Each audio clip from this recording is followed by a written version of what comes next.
I'm Mary Wilson. I've spent most of my life caring for others, first as a daughter, then as a sister, and now as a nurse at a general hospital in Chicago. From the windows of the hospital, I've watched the city transform with each season, but there's something about winter that always gets to me. The way the snow blankets everything. It's like the world holds its breath, just for a moment, before starting again. Today was no different. After another long 12-hour shift, I dragged myself home to an apartment that feels more like a memory than a place to live. When I opened the door, the first thing I saw was the small shelf by the entrance, holding a photograph of my father. He passed away 5 years ago, but his smile still greets me every time I walk through that door. "I'm home, Dad," I whispered, even though I knew he wouldn't answer. Still, it feels like his eyes are watching over me, gentle and warm. Dad's illness changed everything. For 2 years, I put my career on hold to care for him full-time. It wasn't easy. Nothing about loving someone so deeply ever is.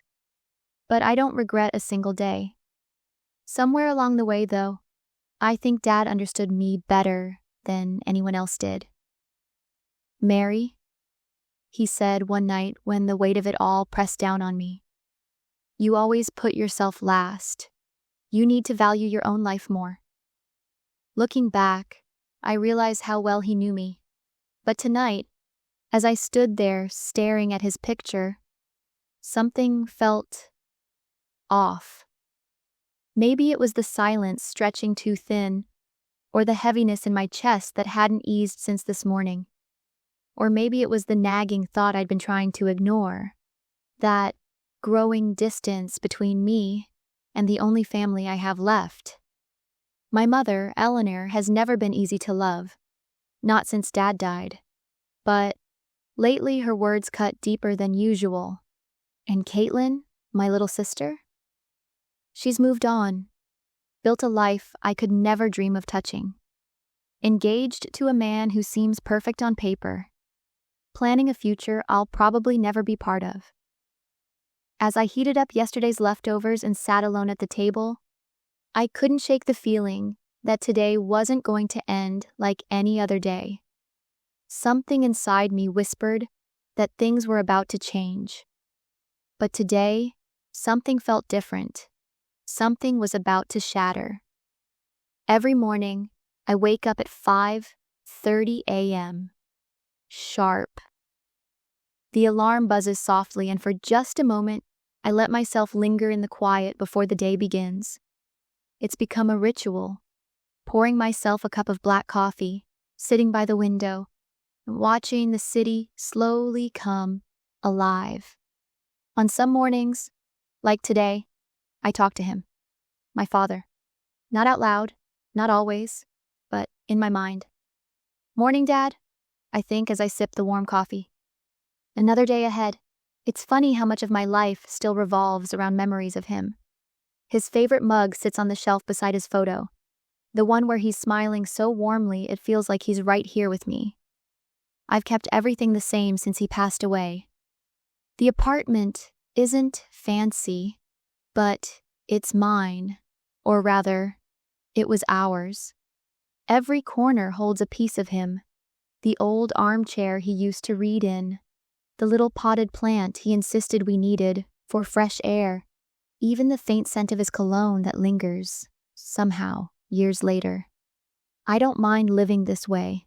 In fact, I find comfort in it. After all, those 2 years caring for him were some of the hardest but most meaningful times of my life. Nursing someone you love? It changes you. You learn things about yourself you never knew before, like how far you're willing to go, how much you can sacrifice without expecting anything in return. But Dad saw through me, even when I didn't see it myself. "Mary," he'd say, his voice weak but full of conviction, "you can't keep putting everyone else first. What happens to you?" Back then, I didn't have an answer. Now? Well, maybe I'm starting to understand what he meant. But there are moments, like now sitting alone with nothing but the hum of the refrigerator and the occasional car horn from outside, that I wonder if anyone notices, if anyone cares. My mother Eleanor certainly doesn't seem to. Since Dad died, she's grown colder, harder, and not just toward me. She's changed, though she'd never admit it. But her words, they cut deeper than they used to. Mary, why do you wear such cheap clothes? Surely a nurse's salary could afford something better. Mary, you're becoming more like your father every day, stubborn and self-centered. Learn from Caitlyn. At least she's thinking about her future. Her voice echoes in my head long after our conversations end. Sometimes, her words make me cry. Other times, they leave me numb. Either way, I've learned to live with them. That's just how it is between us. Still, it stings more than I let on. Especially because it's not just criticism. It's the favoritism. The way she looks at Caitlyn, talks about her, treats her like she's perfect. Like she's everything I'm not. Caitlyn, my little sister, the golden child. She's brilliant, beautiful, successful. All the things Mom wants me to be but knows I'll never be. And honestly, I don't blame Caitlyn for any of it. She works hard, and she deserves her happiness. When she got engaged to Ryan, Mom couldn't stop talking about it. A lawyer from a prestigious firm, she gushed over the phone. Smart, handsome, ambitious. The first real success story in our family. Her tone said what she didn't. Not like you. I try not to dwell on it. Really, I do. But lately, it's been harder to ignore. The wedding preparations have been underway for months, and yet, no invitation has arrived for me. At first, I told myself it was just a mix-up. Maybe the mail got lost or delayed, but deep down, I know better. Something feels off, unsettling, like a shadow creeping into the edges of my thoughts. Caitlyn's big day was supposed to bring joy, but instead, it brought questions. Questions I wasn't ready to ask, answers I wasn't sure I wanted to hear. The days turned into weeks, and still, no invitation arrived. At first, I told myself it was just a delay, a mix-up with the mail, or an oversight on someone's part. After all, Caitlyn had been so busy planning her wedding, juggling work at the law firm, and preparing for this next chapter of her life. Who could blame her if she hadn't gotten around to sending out every single invite? But as the date approached, doubt began to creep in like a shadow stretching across my mind. I'd sit by the window in the evenings after work, staring at the stack of bills and advertisements that had accumulated on the table. No envelope addressed to me. No note from Caitlyn. Just silence. And yet, I convinced myself she'd forgotten, that I'd been left off the list unintentionally. It was easier than considering the alternative, that I wasn't wanted there at all. But deep down, I knew better. My mother's voice echoed in my head more often than I cared to admit. Mary, why are you always so invisible? She'd say during one of our rare phone calls. Or worse, Caitlyn is making something of herself. Why can't you do the same? Each word felt like a needle pricking at my resolve. I tried to brush it off, reminding myself that Eleanor had always been this way. Critical, distant, unkind. But lately, her words lingered longer than usual. They burrowed into my thoughts, gnawing at my confidence until I started questioning everything. Was I truly that forgettable? That disposable? I scrolled through my phone late one night, landing on Caitlyn's last text message, 3 months ago. Thank you, Mary. I was really happy Ryan also liked your present. Let's meet soon. She'd said soon, but soon never came. Instead, updates about the wedding trickled in secondhand, from mutual acquaintances, from snippets of conversation between Eleanor and Barbara when we occasionally met for tea. Every detail seemed to underline how much I didn't belong. "She's chosen such a beautiful gown," Barbara mentioned once over coffee. "Caitlyn said she wanted your opinion, but Eleanor insisted you were too busy." Too busy. The excuse stung because it wasn't true. If anything, I'd cleared my schedule, hoping Caitlyn might reach out, hoping she'd want me there, not just as her sister, but as someone who loved her enough to knit a blanket for her new home, to help her pick out dishes, to stand beside her on the most important day of her life. And then there was Eleanor's latest comment, sharp and biting as ever. "You're not the type of person people think about when they plan happy occasions, Mary. Accept that." Her words hit harder than usual. Not because they were unexpected, they weren't, but because they came at a time when I already felt invisible, unwanted, forgotten. Still, I clung to hope. Maybe Caitlyn hadn't noticed I wasn't on the guest list. Maybe Eleanor had taken charge of the invitations without consulting her. Maybe... As the date drew closer, I rehearsed what I'd say if anyone asked why I hadn't RSVP'd. "Oh, I must have missed it." I'd lie smoothly, pretending it didn't hurt, pretending I didn't feel like an outsider looking in. But even as I practiced the words, I couldn't shake the growing unease. Something wasn't right. Something deeper, darker, was lurking beneath the surface, waiting to reveal itself. As the date approached, Mary convinced herself she'd been forgotten. But deep down, she knew better. The morning of the wedding, I woke up earlier than usual. The soft orange light streaming through my bedroom window felt almost symbolic, like it was wrapping me in a quiet kind of hope. Today was Caitlyn's day.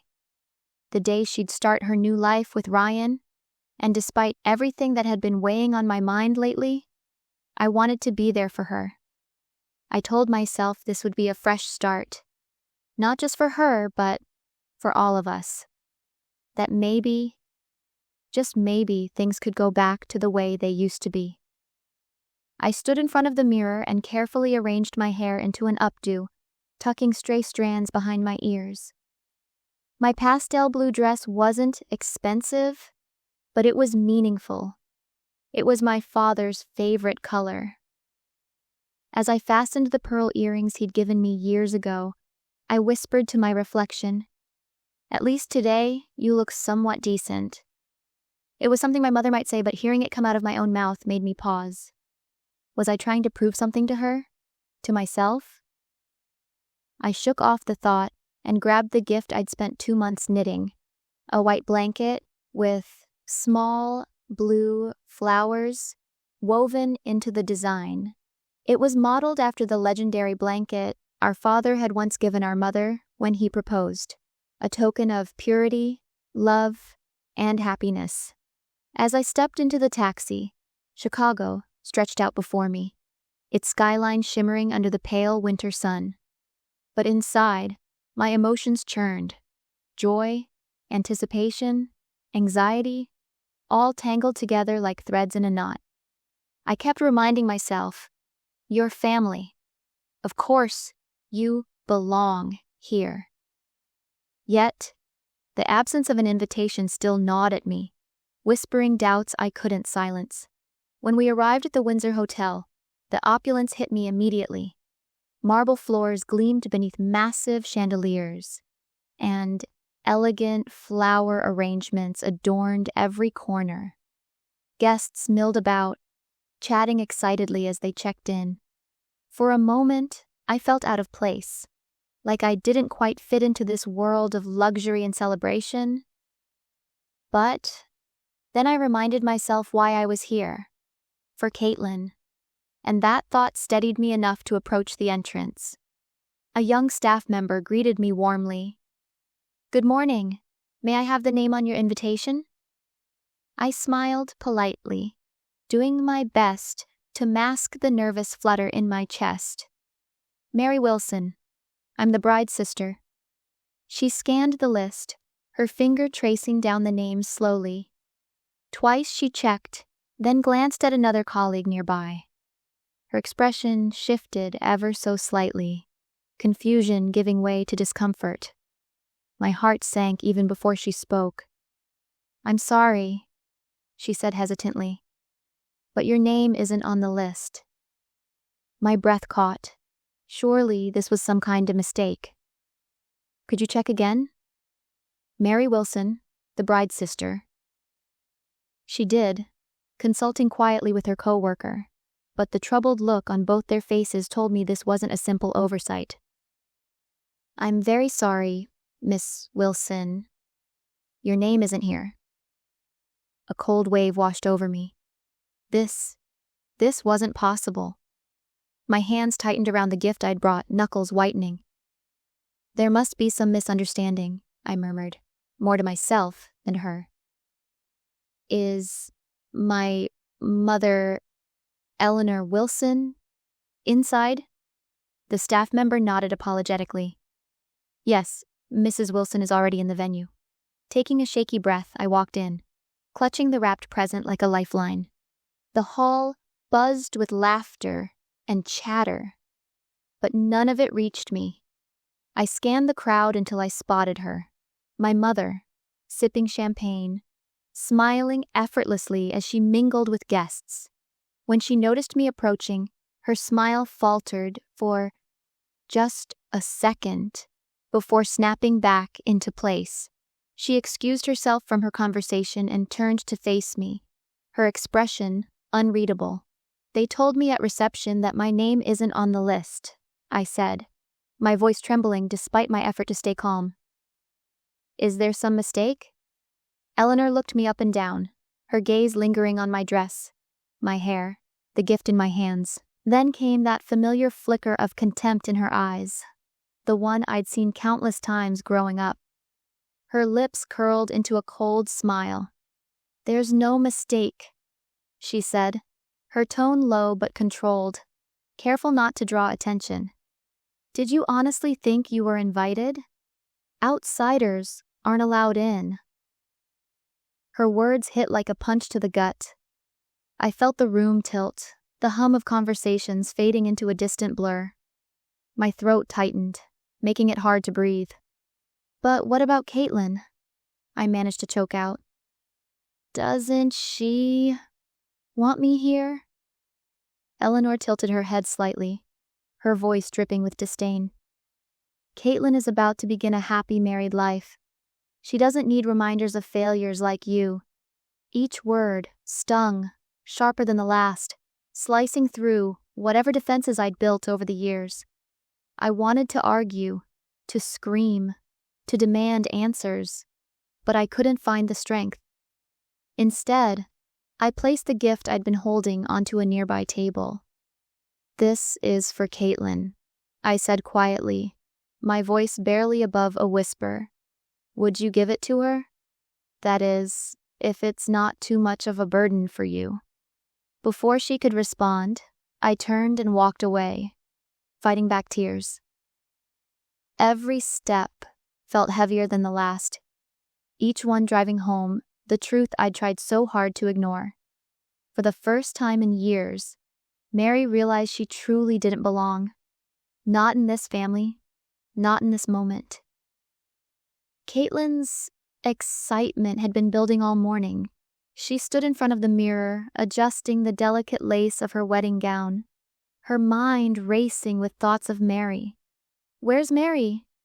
She asked Eleanor, her voice tinged with impatience. I wanted to see her before the ceremony. Eleanor hesitated, her expression unreadable. She didn't come, she finally said, her tone clipped and distant. Caitlyn froze, her hands stilling on the fabric of her dress. What do you mean she didn't come? Did something happen? Eleanor's silence was deafening. But then Caitlyn noticed Barbara across the room, her face pale and troubled. The pieces began to click into place. Barbara, Caitlyn called, her voice trembling. You saw Mary earlier. What happened? Barbara hesitated, glancing at Eleanor before stepping closer. Mary was here, she said quietly, choosing her words carefully. But she was told her name wasn't on the guest list. She left. The color drained from Caitlyn's face. Her heart pounded as confusion and anger surged through her. What are you talking about? Why wouldn't her name be on the list? She's my sister. Caitlyn turned to Eleanor, her voice rising. Mom, what did you do? Eleanor stiffened, her lips pressing into a thin line. Caitlyn, today is your special day. I just wanted to make sure nothing distracted from it. You've worked so hard for this moment. Mary always needs attention. She would have tried to steal the spotlight. That's not true, Caitlyn snapped, her voice breaking. Mary has never tried to take anything from me. She's always supported me. Her hands clenched into fists at her sides as tears welled up in her eyes. How could you do this? How could you keep her away? The tension in the room grew unbearable. Guests exchanged uneasy glances as murmurs rippled through the crowd. Robert Johnson, Ryan's father, stood up, his tall frame commanding attention. His voice was calm but carried an undeniable weight. We thought today was a blessed occasion, a day when two families would unite. But what we're witnessing now? He trailed off, his piercing gaze fixed on Eleanor. I cannot condone actions that exclude family. I don't want my son marrying into a family like this. The room fell silent, the air thick with shock and disbelief. Caitlyn's hands shook as she clutched the hem of her dress. No, she whispered, shaking her head. This isn't right. Her voice grew stronger, more determined. Without Mary, this isn't my wedding. It's not complete. Ryan stepped forward, placing a reassuring hand on her shoulder. Kate, it's okay. We can postpone the ceremony.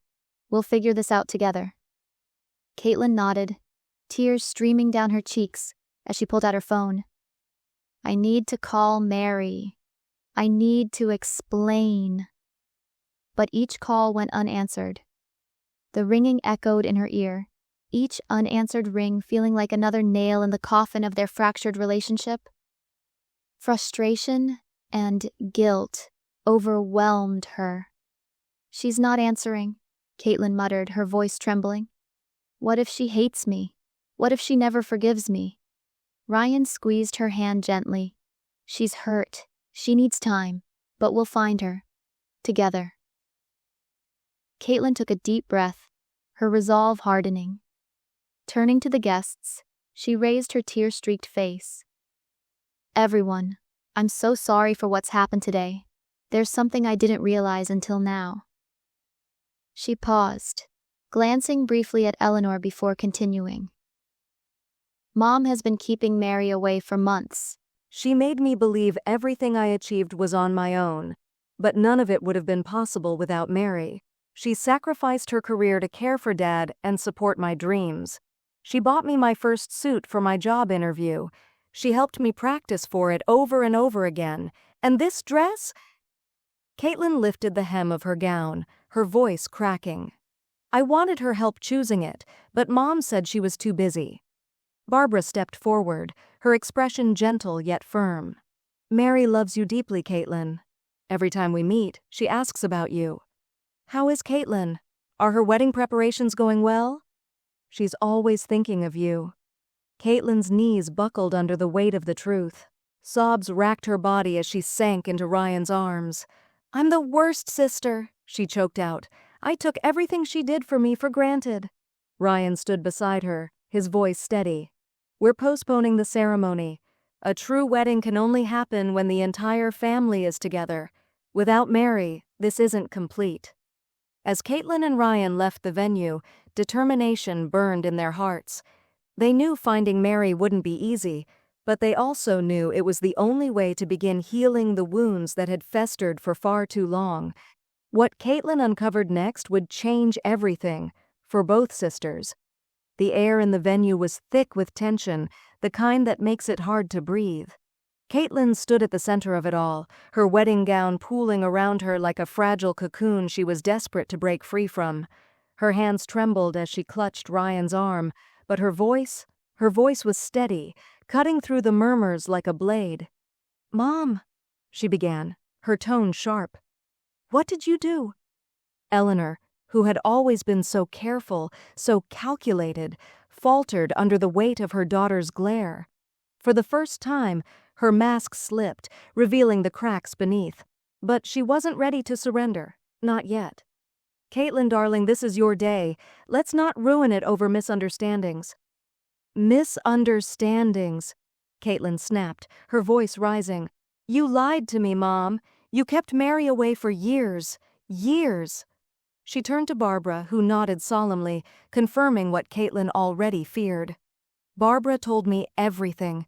The gifts Mary sent, the ones you said never arrived, the times she tried to reach out, and you told me she didn't care. All those moments, they were stolen from us." Eleanor's face paled, but she still tried to deflect. "I only wanted what was best for you, Caitlyn. Mary has always been jealous of your success. She would have overshadowed you if I hadn't stepped in." "That's not true," Caitlyn shouted, tears streaming down her face. "Mary has never been jealous of me. She sacrificed everything for me, for us. She paid my tuition, helped Dad when he was sick, supported me every step of the way. And now you're telling me she wasn't invited to my wedding? My own sister?" Robert Johnson, Ryan's father, stepped forward then, his presence commanding silence. His voice was calm but carried an authority no one could ignore. "We thought today was about unity, a celebration of two families coming together. But instead, we've witnessed betrayal, a family divided by lies and manipulation." He fixed Eleanor with a piercing gaze. "How can we trust someone who excludes their own flesh and blood?" Eleanor flinched, her composure crumbling further. "I was protecting Caitlyn," she insisted weakly, though her words sounded hollow even to her own ears. "No, Mom," Caitlyn interrupted, her voice breaking. "You were controlling me. You made me believe I achieved all of this on my own, but none of it would have been possible without Mary. She gave up her dreams so I could chase mine. And you erased her from my life." The room fell silent, the weight of Caitlyn's words pressing down on everyone. Even the guests seemed frozen, unsure whether to look away or bear witness to the unraveling before them. Eleanor opened her mouth to respond, but no sound came out. Instead, she sank into a chair, her shoulders slumping as reality bore down on her. Barbara moved closer to Caitlyn, placing a gentle hand on her shoulder. "Mary loves you deeply," she said softly. "Every time we meet, she asks about you. How is Caitlyn? Is she happy? She cherishes you, even if she doesn't say it often." Caitlyn's knees buckled, and she collapsed into Ryan's arms, sobbing uncontrollably. "I'm the worst sister," she choked out. "I took everything Mary did for me for granted. I let Mom twist the truth until I couldn't see clearly anymore." Ryan held her tightly, whispering reassurances. "It's not too late, Kate. We'll fix this, together." As the confrontation unfolded, something shifted inside Caitlyn. The anger and hurt gave way to clarity, a painful but necessary realization. The sisterhood she had cherished, the bond she thought had faded with time, it hadn't disappeared naturally. It had been stolen piece by piece through years of Eleanor's lies and manipulation. The sisterhood Mary had cherished wasn't lost. It had been stolen. The decision to postpone the wedding wasn't made lightly. Caitlyn and Ryan stood outside the venue, her white gown trailing behind her as they faced the cold reality of what had just happened. The air was sharp with winter's bite, but it was nothing compared to the storm raging inside Caitlyn. Her hands trembled as she clutched her phone, Mary's name still glowing on the screen after yet another unanswered call. "I need to find her," Caitlyn said, her voice breaking. I can't let her think she's alone. Not today, not ever. Ryan nodded, his expression resolute. We'll go together. Whatever it takes, we'll make this right. He draped his jacket over Caitlyn's shoulders, shielding her from the chill, but there was no protection against the guilt that gnawed at her heart. They drove to Mary's apartment in silence, the weight of the day pressing down on them both. When they arrived, Barbara and Robert were already there, standing by the door. It was clear they weren't leaving without answers, or without Mary. Caitlyn hesitated for a moment, her hand hovering over the doorbell. What if Mary didn't want to see her? What if the damage was too deep to repair? But then she remembered something Barbara had said earlier. Mary loves you deeply. Every time we meet, she asks about you. That thought gave her the courage to knock.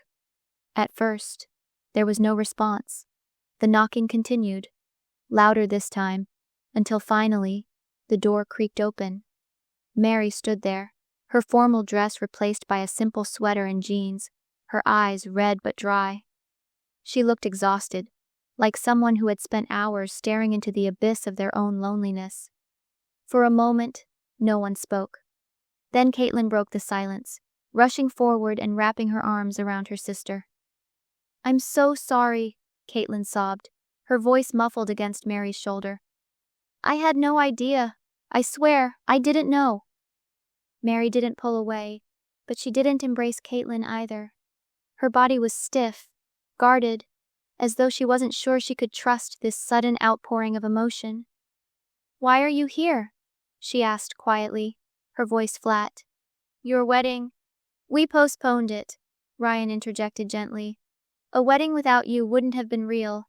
It wouldn't have meant anything. Barbara stepped forward then, her presence calming. May we come in? We need to talk.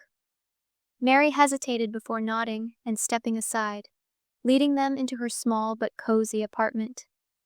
Photographs of her and their father lined the walls, along with books and knickknacks that told the story of a life built on quiet resilience. Caitlyn sat on the edge of the couch, tears streaming down her face as she took Mary's hands in hers. I didn't know, Mary, Caitlyn repeated, her voice trembling. Mom lied to me, for years, about everything, about you. Mary's brow furrowed, confusion mixing with the hurt that had settled deep within her. What do you mean? Caitlyn pulled out her phone, scrolling through old messages from Eleanor. Each one was a dagger, cutting deeper than the last. Mary says she can't come to your graduation. She's too busy. No present from Mary this year. She's always too wrapped up in her own life. Mary's breath caught as she read them, memories flooding back of the gifts she'd sent, the sacrifices she'd made, all dismissed, erased, as if they never existed. She made me believe you didn't care, Caitlyn whispered, her voice cracking. That you were too selfish or too jealous to be part of my life. But none of it was true.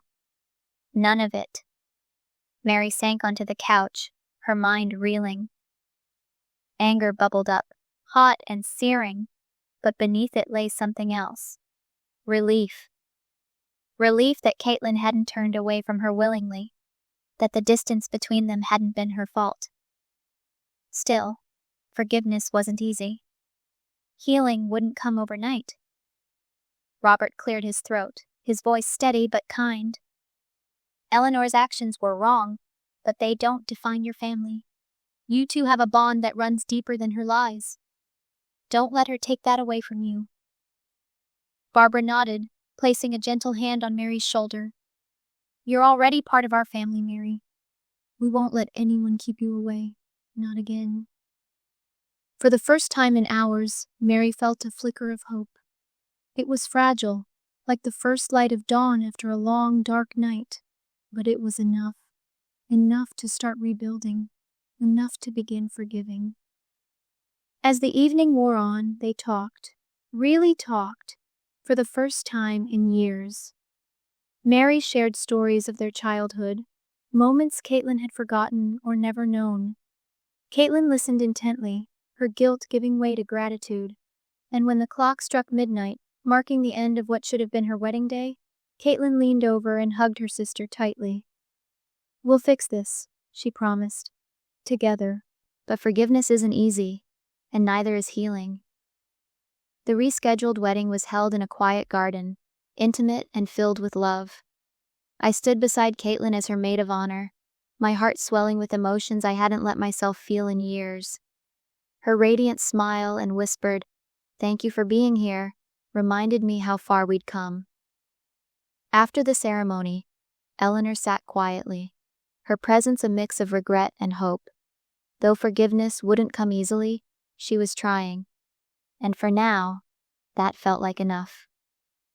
As Caitlyn handed me the sapphire necklace Dad had left for her, saying, "He wanted you to give it to me today," I felt his presence deeply. "Dad," I thought, "we've become a family again."